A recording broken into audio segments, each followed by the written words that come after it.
Boa tarde, meus amores. Tudo bem com vocês? Vamos para mais uma aula de história? Vamos hoje começar nossa terceira unidade, que fala sobre cultura e transmissão de saberes. Começamos pelo uso da língua, ou seja, da linguagem e a memória. Contar histórias é uma tradição antiga em várias culturas do mundo. Em alguns povos africanos, há contadores profissionais que transmitem histórias de geração em geração.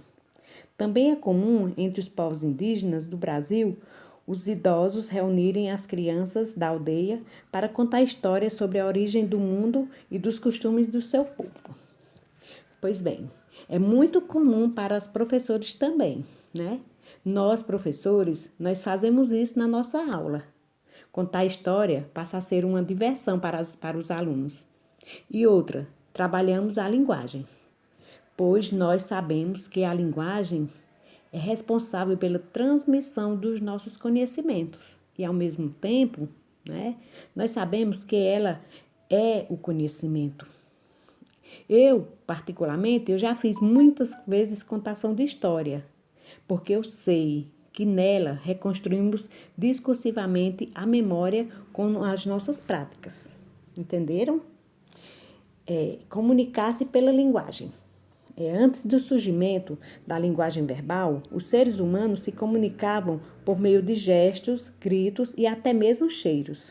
Cientistas acreditam que a arte e fala surgiram ao mesmo tempo, há cerca de 40 mil anos. Desde então, essas linguagens são utilizadas para a comunicação e para a transmissão de conhecimentos. Depois do surgimento da linguagem verbal, os seres humanos inventaram outros meios para se comunicar. Os modos como nos comunicamos hoje são os mais diversificados do que a maneira de como nossos antepassados se comunicavam, né? Realmente falando em comunicação, para uma comunicação eficiente, é importante nos expressarmos de forma clara e objetiva, empregando uma linguagem adequada ao contexto, né? Bem como utilizamos diversos canais para clarear os sentidos do receptor. Né?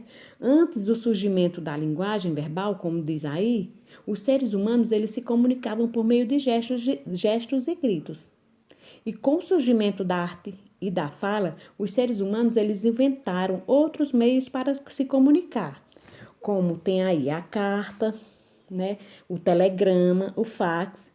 E o último que a gente utiliza mais agora é a internet. Né? Nós sabemos que a nossa aula que a gente prepara para repassar para vocês, a gente utiliza mecanismo da internet para poder repassar para vocês, não é? E falando em linguagem e comunicação, nós temos aí um mapa. Prestem atenção, né? Os modos, né, como nos comunicamos hoje, são mais diversificados do que os nossos antepassados, né? Como vocês já viram. E para isso, foi o que? Os idiomas, responsáveis para esse avanço, né? Para proceder a nossa linguagem. Estima-se que há mais de 6 mil idiomas há no mundo. Né? O idioma mais falado é o chinês e o nosso português é o 7º no ranking. Né? Aqui no Brasil, nós temos uma mistura de línguas.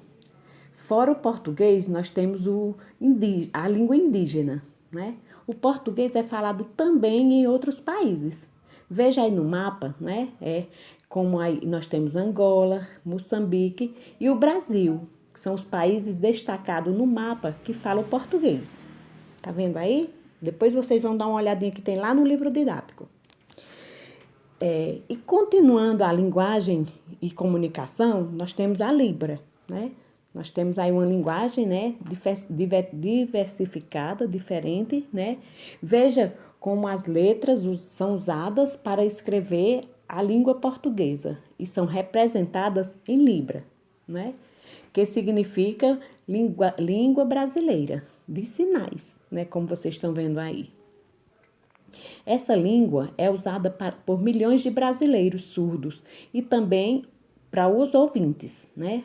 No caso aí, eles tratam de uma língua de sinais que utiliza o movimento das mãos, como vocês estão vendo aí, o movimento das mãos e também do corpo. Aí, só um pouquinho, prestem atenção. Vocês sabiam, né, que, como português, né, a Libra tem também regras gramaticais próprias, né, e pode ser aprendida e utilizada por qualquer pessoa surda ou não surda. Entenderam aí? E finalizando, eu coloquei assim: estudiosos da língua, ou seja, da linguagem, eles acreditam que os deslocamentos dos primeiros grupos humanos ao longo do tempo proporcionaram o surgimento de línguas diferentes entre si.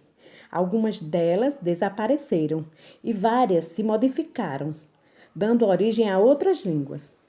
As línguas faladas no mundo em nossos dias são resultado de transformações ocorridas durante milênios nas línguas do passado. Bem, meus amores, por hoje é só. Aí eu coloquei as atividades propostas, as páginas e as questões, né? E tem também um desafio para vocês fazerem, lá na página 98. Boa tarde para vocês, fiquem em casa e um beijo bem grande de tia Elana. E aproveite o vídeo que eu coloquei para vocês, né? De receptividade da nossa aula de história de hoje. Um beijão em todos.